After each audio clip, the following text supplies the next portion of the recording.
Welcome to Not Milk Never Milk. Subscribe if you're lactose intolerant. You begin by ensuring the Redmi A3 has over 50% charge. A low battery interrupts flashing. Once done, power off the device completely. Next, press and hold volume up plus power simultaneously until the recovery menu appears. This boots the device into recovery rather than normal Android. If you see the MI logo, release buttons and wait for options. Make sure you have a USB cable and a PC ready. You'll need them for fast boot or my flash steps that follow. You should back up anything recoverable with ADB commands before making changes. This preserves personal data. Once backed up, reboot the phone into fast boot from recovery and connect to your PC.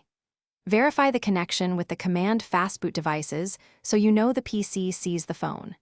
Then, open My Flash, load the correct Redmi A3 Fastboot ROM, and select Clean All for a full reinstall. Flashing replaces corrupted system files that cause repeated recovery loops.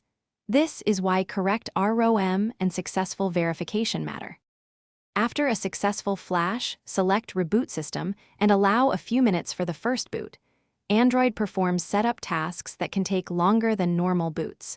If the phone returns to recovery or enters a boot loop, make sure you performed a clean install and wiped cache/data in recovery, then reflash if necessary. If problems persist, use emergency download, ETL, mode with proper authorized tools or seek service help. These deeper options fix persistent partitions or hardware-triggered recovery states. One key tip: double-check ROM matches your exact model. Thanks for watching. If this was helpful, leave a like and consider subscribing. See you next time.